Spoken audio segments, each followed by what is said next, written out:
Friends, आज हम इतिहास के बारे में पढ़ेंगे। इतिहास को जो है वो 3 भागों में बांटा गया है। प्राचीन भारत, मध्य भारत और आधुनिक भारत। तो आज हम सबसे पहले प्राचीन भारत की सिंधु घाटी सभ्यता के बारे में पढ़ेंगे। ठीक है। तो सिंधु घाटी सभ्यता की जो अवधि मानी जाती है वो 2500 से 1750 ईसा पूर्व मानी जाती है। और सिंधु घाटी सभ्यता को ही हड़प्पा सभ्यता भी कहा जाता है। तो चलिए हम कुछ इसके पॉइंट डिस्कस करते हैं। हमारा पहला पॉइंट है, सिंधु घाटी सभ्यता को हड़प्पा सभ्यता भी कहा जाता है, जैसा कि मैंने अभी आपको बताया। तो चलिए इसको ट्रिक के माध्यम से हम कैसे याद करेंगे। हम सिंधु घाटी को सिंधु नदी से कवर कर लेते हैं। ठीक है, इसे याद रखेंगे कि सिंधु नदी, जब सिंधु नदी में बाढ़ आती है तो हर तरफ जो है लोगों में हड़बड़ाहट सी शुरू हो जाती है, वो यहाँ से वहाँ भागते हैं। ठीक है, तो सिंधु घाटी सभ्यता को हड़प्पा सभ्यता भी कहा जाता है। हमारा अगला पॉइंट है, हड़प्पा की खोज सर जॉन मार्शल के नेतृत्व में राय बहादुर साहनी द्वारा वर्ष 1921 में की गई। तो देखिए फ्रेंड्स, इसको कैसे याद रखेंगे कि मैंने जैसे आपको बताया कि जब सिंधु नदी में बाढ़ आती है तो हर तरफ जो है वो हड़बड़ाहट सी जो मच जाती है। हर हड़बड़ाहट में लोग अपनी इतनी मारा मारी होती है, मार से मार्शल, इतनी मारा मारी होती है कि लोग अपनी जान बचाने के लिए जगह की खोज करते हैं। ठीक है, तो लोग अपनी जान बचाने के लिए क्या करते हैं, जगह की खोज करते हैं। और कुछ ऐसे बहादुर भी होते हैं, तो बहादुर से राय बहादुर साहनी, कुछ ऐसे बहादुर भी होते हैं जो अपने साथ साथ दूसरों की जान भी बचाते हैं। तो बन गया हमारा कि हड़प्पा की खोज सर जॉन मार्शल के नेतृत्व में राय बहादुर साहनी द्वारा वर्ष 1921 में की गई। हमारा अगला पॉइंट है, सिंधु घाटी सभ्यता के बारे में जानकारी पुरातात्विक उत्खनन से मिलती है। देखिए इसे हम कैसे याद करेंगे कि अगर हमें किसी भी चीज की गहराई, तो किसी चीज की गहराई तक जाना हो, किसी विषय की, तो गहराई से क्या होगा, अब हमें किसी गहराई तक जाना हो तो उसकी खुदाई उत्खनन किया जाता है। तो इसी तरह से पुरानी चीज़ों या पुरानी किसी भी वस्तु के बारे में जानकारी प्राप्त करने के लिए उत्खनन किया जाता है, और उत्खनन के माध्यम से जो पुरानी वस्तु हैं उन्हें निकाला जाता है। तो क्या हो गया कि सिंधु घाटी सभ्यता के बारे में जानकारी पुरातात्विक उत्खनन से मिलती है। तो देखिए फ्रेंड्स, अब हम पढ़ते हैं हड़प्पा कालीन प्रमुख क्षेत्र। तो फ्रेंड्स, मैं आपको एक बात बताना चाहूँगी कि मैं जो भी ट्रिक बनाऊँगी वो सिर्फ मेरा मकसद जो है वो सिर्फ आपको याद करवाना है, किसी की भावनाओं को ठेस पहुंचाना नहीं है। अगर ऐसा होता है तो प्लीज़ उसके लिए मुझे क्षमा कर दीजिएगा। तो चलिए शुरू करते हैं। पहला है हमारा अफगानिस्तान। तो अफगानिस्तान में कौन कौन से क्षेत्र हैं, मुडिगाक, शोरतुगुई। ये नाम कुछ अजीब से हैं, लेकिन हम चलिए इनको ट्रिक के माध्यम से याद करते हैं। अफगानिस्तान, अब हम कैसे लेंगे इसको कि अफगानी लोग जो होते हैं वो मूडी यानी मूड के अजीब से होते हैं, उनका मूड अजीब होता है और इतनी जोर जोर से बोलते हैं कि ऐसा लगता है कि शोर कर रहे हैं। शोर से शोरतुगुई, कि अफगानी लोग मूडी होते हैं, मूडी से मुडिगाक, और वो बहुत शोर करते हैं, जोर जोर से बोलते हैं। ठीक है फ्रेंड्स, तो हमारा अगला पॉइंट है बलूचिस्तान पाकिस्तान। अब देखिए ये चीज़ को हम कैसे रिलेट करेंगे। बलूचिस्तान को हम रिलेट करेंगे बल से, ब्लू यानी बल, और पाकिस्तान के बारे में तो आप सभी जानते हैं कि उसकी फाइनेंशियली कंडीशन कैसी है। तो उसके लिए वो क्या करता है, देखिए हम यहाँ से बनाएंगे। अब मेहरगढ़, वो हर किसी से मेहरगढ़ यानी मेहरबानी की भीख मांगता है। ठीक है, और ऐसा कोई भी देश का डोर नहीं है, डोर यानी सूचकांके डोर, कोई भी ऐसा डोर नहीं है जो उसने फाइनेंस के लिए खटखटाया ना हो। ठीक है, अगर वो किसी भी देश में जाता है तो उसे हर कोई बोलता है कि ये तो अब बला आ गई। क्या आ गई, बला यानी बालाकोट। और पाकिस्तान सभी जानते हैं कि गुंडागर्दी यानी गुंडागर्दी के लिए कितना मशहूर है, क्योंकि वहां से आए दिन उग्रवादी जो है वो हर देश में या फिर जैसे हमारे भारत में ही कई बार आक्रमण करते हैं। तो वो किसके लिए मशहूर है, गुंडे यानी गुंडागर्दी के लिए। और हर कोई, ज़्यादातर हर कोई देश जो है उसे कुली की तरह ट्रीट करता है, कुली की तरह उसके साथ व्यवहार होता है कि ये बला सी हमारे यहाँ पे आ गई। ठीक है, और अगला है क्वेटा घाटी, दब सादात एवं दाबरकोट, यानी वो हर जगह अपने आप को दबा दबा सा महसूस करता है। ठीक है फ्रेंड्स, तो बन गई हमारी ये सारी ट्रिक कि पाकिस्तान बलूचिस्तान में कौन कौन से जो है वो क्षेत्र हैं। अब हमारा अगला है सिंध पाकिस्तान। अब सिंध को देखिए हम सीधे सीधे करेंगे। ठीक है, इस ट्रिक को हम सीधा सीधा बोलेंगे सिंध। पाकिस्तान तो पता ही है आपको। अब इसमें क्या है कि पाकिस्तान हर जगह जाता है, हर देश में जाएगा, ये तो आम बात है कि वो हर देश में जाता है, आम से आमरी, और हर किसी को क्या बोलता है कि मुझे फाइनेंस दे दो, थोड़े से पैसे जो है वो दे दो, यानी दीजिए, ठीक है। और हर किसी के आगे जाके हाथ जोड़ता रहता है। हाथ जोड़ना मतलब मोहन जोदड़ो, ठीक है। फिर भी उसके मन की मुराद जो है पूरी नहीं होती। वो हर जगह जाता और यही सोच के कि मुझे वहां से पैसा मिलेगा, लेकिन उसके मन की मुराद पूरी नहीं होती, यानी अली मुराद, ठीक है। हर कोई उसे वहां से दौड़ा देता है। दड़ो यानी दौड़ा देता है। वो चहू दड़ो मतलब चारों जगह जाता है, चारों दिशाओं में जाता है, लेकिन कोई भी उसे नहीं देता, कुछ भी उसे दौड़ा देता है। और ये तो उसकी रोज रोज की आदत है। रोज यानी रोजडो, जुदी रोजडो, ये उसकी रोज की आदत है। तो उम्मीद करती हूँ आपको ये भी याद हो गया होगा। तो चलिए बढ़ते हैं हम अगले पॉइंट की तरफ। अगला है पश्चिमी पंजाब, मांटगोमरी जिला, पाकिस्तान। अब ये भी पाकिस्तान, मतलब ज़्यादातर ऑप्शनों में यही दिया होता है कि पाकिस्तान या फिर सिंध या फिर बलूचिस्तान, पाकिस्तान। तो आप बस ये देख के ही पहचान जाएंगे कि ये कौन से देश के बारे में बात हो रही है। अब है हड़प्पा। तो पाकिस्तान हमेशा जो है हड़बड़ाया सा रहता है। कैसा रहता है? हड़बड़ाया सा रहता है। कहीं भी जाएगा तो मतलब झूठी स्माइल लेके जाएगा, ठीक है। अपने चेहरे पे झूठी स्माइल लेके जाएगा। तो झूठी स्माइल से बन गया डेरा इस्माइल खान, ठीक है। हर किसी से रहम की भीख मांगता है। रहम रहमान, ठीक है। और जलील होके वहां से वापस आ जाता है। तो उम्मीद करती हूँ आपको ये भी याद हो गया होगा। हमारा अगला पॉइंट है अहमदाबाद, काठियावाड़, गुजरात, भारत, ठीक है। इसे हम कैसे याद रखेंगे? इसमें है लोथल और रंगपुर।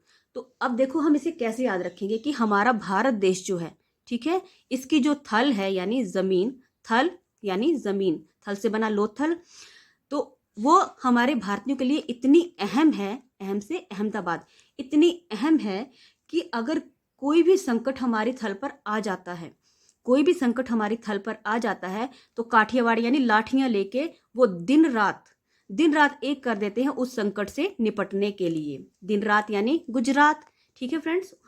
और रंग से तो मतलब सभी जानते हैं कि हमारे भारतीयों के लिए रंग कितना महत्वपूर्ण है, क्योंकि हमारे तिरंगा ही 3 रंगों का बना है, तो उसका महत्व तो हर भारतीय के लिए है, यानी सबके लिए वो अहम है। तो ये बन गया रंगपुर। अगला है हमारा कच्छ, गुजरात, भारत। इसमें है धोलावीरा, सुरकोटड़ा। अब देखिए इसको कैसे याद रखेंगे कि जैसे हमारी पहले जो वीर नारियां थी, मतलब हमारे जो महिलाएं थी, वो यानी धूल भरे रास्तों से अपनी सुराही या फिर अपना कोटड़ा यानी घड़ा भरने के लिए मतलब गुजरती थी। किन रास्तों से? धूल यानी धोलावीरा, और सुराही, जैसे आपको पता है कि सुराही में भी पानी भरा जाता है, और कोटड़ा यानी घड़ा भरने के लिए वो गुजरती थी। तो सब जानते हैं कि गुजरात कहाँ है? भारत में है। हमारा अगला पॉइंट है गंगानगर, राजस्थान, भारत, जो यहाँ पे क्या स्थित है? कालीबंगा, ठीक है। हमारा अगला पॉइंट हरियाणा में है राखीगढ़ी, बनावली, दौलतपुर, मिताथल, रिसावल। तो देखिए हम इसे कैसे रिलेट करेंगे। हरियाणा में हम हरि लेंगे। हरि कौन है? भगवान कृष्ण जी। तो हम इसको कैसे याद करेंगे कि जिसे भगवान हरि की लत यानी दौलत, पुर यानी पूरी तरह से, जिसे हरि की लत पूरी तरह से लग जाए, वो हरि उसे क्या बना लेते हैं? अपना मीत बना लेते हैं। मीत से मिताथल, अपना मित्र बना लेते हैं, और एक बनावली यानी वन के मालिक की तरह उसकी राखी यानी रखवाली करते हैं, और उस पर रसामृत बरसा देते हैं। तो उम्मीद करती हूँ आपको ये भी याद हो गया होगा कि जिसे हरि की लत पूरी तरह से लग जाए तो हरि उसे अपना मीत बना लेते हैं, और एक वन के मालिक की तरह उसकी रखवाली करते हैं, और उस पर रस की बरसात जो है वो कर देते हैं। हमारा अगला पॉइंट है पंजाब, भारत। इसमें है रोपड़, रूपनगर, बाड़ा, संगोल। देखिए फ्रेंड्स इसको कैसे याद करेंगे कि मान लीजिए जैसे फ्रेंड्स होते हैं आपस में, मतलब दोस्त होते हैं, उनमें से मान लीजिए किसी एक दोस्त की जो है वो जॉब लग जाती है, ठीक है। कौन सी जॉब? यानी बड़ी सी जॉब, कोई अच्छी सी बड़ी सी यानी जॉब लग जाती है, बड़ी से बाड़ा। तो वो क्या करता है? अब उसे जॉब करने के लिए कहीं दूर तो जाना पड़ता है, तो उसके जो संगी साथी यानी संगोल, जो उसके मित्र होते हैं, उसे बिछड़ने के गम में वो रो पड़ते हैं। रो पड़ना मतलब रोपड़, ठीक है फ्रेंड्स। तो बन गई हमारी ट्रिक ये। अगला है जम्मू कश्मीर में मांडा, जो कि चिनाब नदी पर है। तो देखिए इसको हम कैसे याद करेंगे जम्मू कश्मीर की ठंड के बारे में तो सबको पता ही है कि वहां जाते ही ऐसा लगता है कि जैसे जम से गए, और मुंह से क्या निकलता है हमारे, ओह माँ। माँ से ही आप याद रखेंगे मांडा, क्योंकि हर बच्चे को या हर व्यक्ति को सबसे पहले किसकी याद आती है, अपनी माँ की। तो बन गया हमारा जम्मू कश्मीर यानी माँ मांडा, जो कि चिनाब नदी पर है। ठीक है फ्रेंड्स, और हमारा अगला पॉइंट है, जो लास्ट पॉइंट है, पश्चिमी उत्तर प्रदेश। यहाँ पर है आलमगीरपुर, बड़ा गांव एवं हुलास। तो देखिए इसे हम कैसे याद रखेंगे, ये थोड़ी फनी सी ट्रिक है कि मान लीजिए कोई व्यक्ति अगर पी के कहीं ऊपर चढ़ जाता है, मतलब किसी भी जगह पे, किसी पेड़ पे चढ़ गया, किसी छत पे चढ़ गया, तो आलम ये होता है कि लोगों को लगता है कि ये गिर जाएगा। ठीक है, आलम ये होता है कि लोगों को लगता है वो गिर जाएगा, आलमगीरपुर। और उसका जो सारा गांव है वो इकट्ठा हो जाता है, सारा गांव इकट्ठा हो जाता है और हुलास यानी हल्ला करना शुरू कर देता है कि नीचे उतर आओ, उतर से उत्तर प्रदेश। तो मैं एक बार फिर बता रही हूँ कि अगर मतलब कोई व्यक्ति पी के, ठीक है, किसी पेड़ पर या किसी छत पे चढ़ जाएगा, तो आलम ये होता है कि मतलब वो मतलब डर लगता है कि वो गिर ना जाए, तो आलमगीरपुर, और सारा गांव इकट्ठा हो जाता है और हल्ला करते हैं कि नीचे उतर आओ, उतर से उत्तर प्रदेश। उम्मीद करती हूँ फ्रेंड्स आपको मेरी ये टिप पसंद आई होगी। तो चलिए अब हम कुछ एमसीक्यूज करते हैं। हमारा पहला क्वेश्चन है, सिंधु सभ्यता की सर्वमान्य तिथि है 2500 से 1800 ईसा पूर्व, 2500 से 1750 ईसा पूर्व, 2900 से 1700 ईसा पूर्व, या फिर 2400 से 1800 ईसा पूर्व। तो फ्रेंड्स इसका सही आंसर होगा 2500 से 1750 ईसा पूर्व, यानी ऑप्शन बी। हमारा अगला क्वेश्चन है, सिंधु घाटी सभ्यता के बारे में जानकारी मिलती है। तो मैंने आपको बताया कि कैसे जानकारी मिलती है। तो चलिए ऑप्शन पढ़ते हैं, साहित्य से, अभिलेखों से, ताम्रपत्रों से, पुरातात्विक उत्खनन से। तो किसी भी चीज की गहराई के लिए जाना हो तो हमें क्या करना पड़ता है, उसका उत्खनन करना पड़ता है। तो बन गया हमारा डी ऑप्शन, पुरातात्विक उत्खनन से। निम्न में कौन सा स्थल गुजरात में है, गुजरात। तो देखिए मैंने बोला कि दिन रात क्या करते हैं, वो लाठियां लेकर तैयार हो जाते हैं अपनी धरती की रक्षा करने के लिए। तो मुझे तो ऑप्शन पहला ही ठीक लग रहा है, लोथल। पर चलिए और भी पढ़ लेते हैं, राखीगढ़ी, रोपड़, आलमगीरपुर। तो यही ऑप्शन जो है वो सही है, लोथल। अगला है, मोहनजोदड़ो स्थित है, मोहनजोदड़ो स्थित है। चलिए पढ़ते हैं, ऑप्शन ए, पाकिस्तान, अफगानिस्तान, गुजरात और हरियाणा। अब कौन सा ऐसा देश है जो हर जगह हाथ जोड़कर खड़ा रहता है, तो वो एक ही देश है, वो है पाकिस्तान। हमारा अगला क्वेश्चन है, मेहरगढ़ बालाकोट सुतकांगेडोर स्थित है, भारत में, अफगानिस्तान में, जम्मू कश्मीर में, या फिर पाकिस्तान में। तो देखिए कौन मेहरबानी की भीख मांगता है, किसे सब बला समझते हैं, और जिसने हर डोर फाइनेंस के लिए खटखटाया है, तो वो एक ही देश है, पाकिस्तान। हमारा अगला प्रश्न है, इनमें से कौन सा स्थल भारत में स्थित नहीं है, नहीं है बताना है आपने, राखीगढ़ी, मुडिगाग, धोलावीरा या रोपड़। इनमें से ये 3 स्थान तो ऐसे हैं जो भारत में स्थित हैं, और मुडिगाग जो है वो अफगानिस्तान में स्थित है। तो हमारा जो बी ऑप्शन है वो सही है।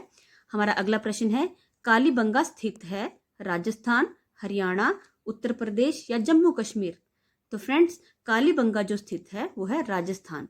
उम्मीद करती हूँ कि आपको ये वीडियो यानी पसंद आई होगी, और जो भी मैंने आपको मतलब टिप्स बताई हैं वो अच्छी लगी होंगी। तो अगर आपको थोड़ा सा भी ये अच्छा लगा है तो मेरे चैनल को प्लीज़ लाइक और सब्सक्राइब कीजिए। धन्यवाद।